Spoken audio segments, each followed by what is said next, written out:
Good evening, everyone. Excuse me. Overall, I was actually surprised at the positive responses to the videos on libertarianism. Mostly because when touching on people's ideology, the reaction is as exciting as touching on someone's religion, and much for the same reasons.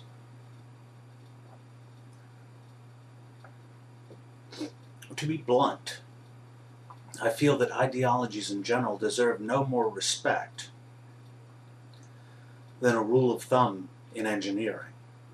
A rule of thumb that's several hundred years old and deals with materials that are only somewhat in use now. While the scientific landscape, the technological landscape has changed greatly, and while human beings have not changed that much, the way human beings, especially in the 20th century and in the late 18th century, has changed dramatically.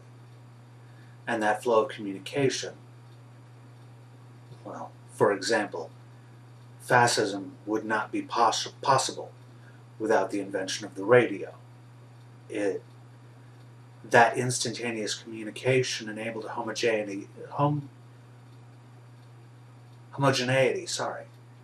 that of thought, of public opinion, at least the appearance of public opinion, that would not have been possible before that, and let alone television. And the way in which we approach these things is still much the same way that religion is approached. But I do not consider myself, I don't know, to give you a shorthand, a political atheist. As in, I do not say, oh, there is no ideology that is correct, or there is no government that is correct, there is no whatever that is correct. What I feel like is what someone living in the 1800s must have felt about medicine, that yes, we're so close to breakthroughs. There's so much promise, but we haven't gotten there at all yet.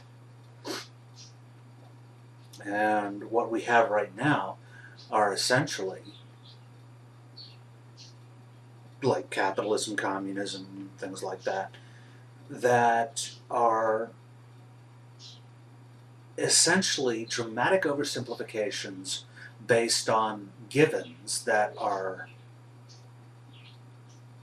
only rarely true under very specific conditions in the real world.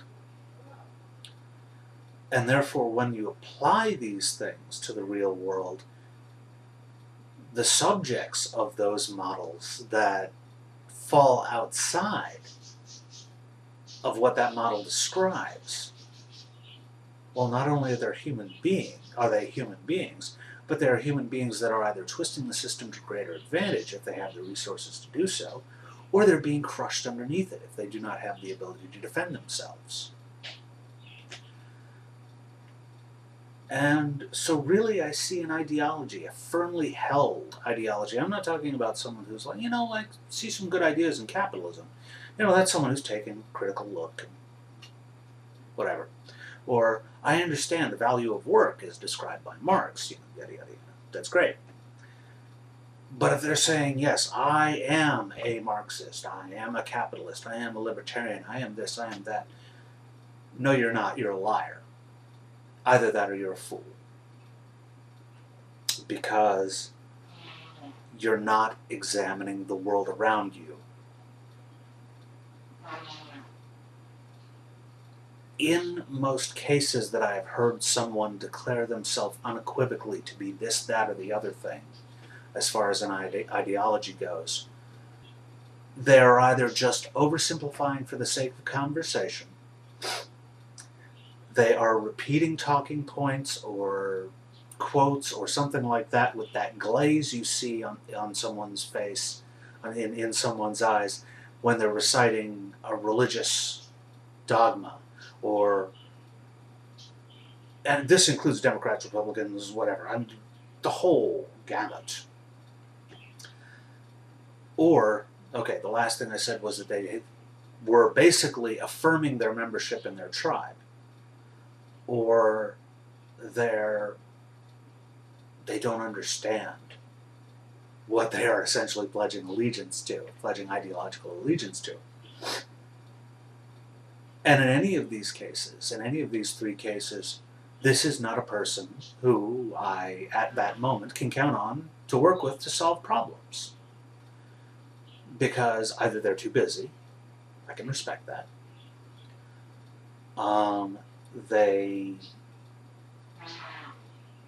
are more concerned with the feel-good that comes with affirming a group identity or affirming the same sense of easy certainty that you see in religious people. And not all religious people, I mean fundamentalists. Obviously, when it comes to religion and ideology, here I am talking about fundamentalists. Please be clear on this. If you are offended by what I have said, because you feel it applies to you, or I am applying this to you when it doesn't, then you can fuck off, because either you're not listening or it does apply to you.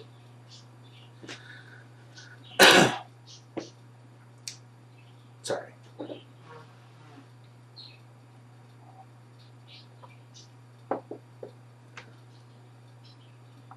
But working in a limited frame of reference, I mean, I picked on libertarianism last time, so I'll pick on communism now. If you want to work in a frame of reference where, okay, I want to eliminate class, I want to eliminate, the distinctions we see between people that cause us to have prejudice and yada, yada, yada, and this and that and the other thing. Well, the only way to do that is to eliminate alternative perspectives. And how you're going to do that, sooner or later you're going to have to resort to violence if you're really serious about doing that. And that's unacceptable. What people don't understand is that a lot of these ideologies are working on very old concepts which have proven to be horrendous failures when misapplied in the past. And by misapplied, I don't mean that the ideology was failed. I mean that the ideology was applied in a place in which it simply didn't work. These things basically brute force applications of principles of governorship and principles of politics, the application of power, the control of populations, the distribution of resources. We are spinning our wheels in much the same way that when we go round and round with apologists who throw the same three arguments at us over and over and over again,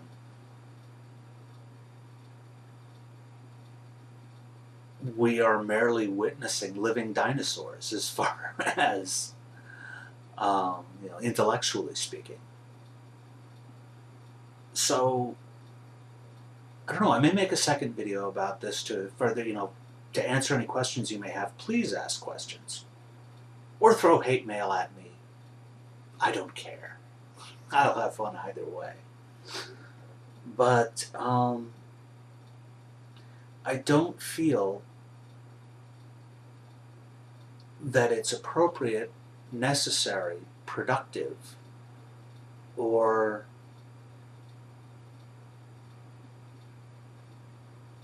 respectful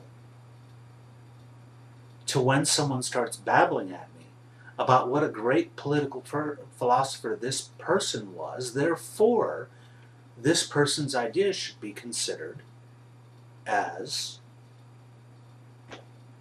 a way forward, or what this person says makes so much sense, therefore. When you throw such empty linguistic structures at me, one, you're being disrespectful to me, two, you're being disrespectful to yourself, and three, we are propagating bullshit if we act on it. Now, if you're interested in talking about pieces of things and how you can apply something, and well, maybe that's socialized medicine could be called socialism, but how does it work and what is it and what are the different ways it's been used and how has it failed and how has it succeeded, then maybe we can work something out. That's a very interesting discussion and a very productive one, and one that I would very much love more people to have. And other than that, I'm getting a little tired, and I have scotch to finish, and games to play, and birds to try and make shut up. Good luck with that, I know. So thank you for your time and attention.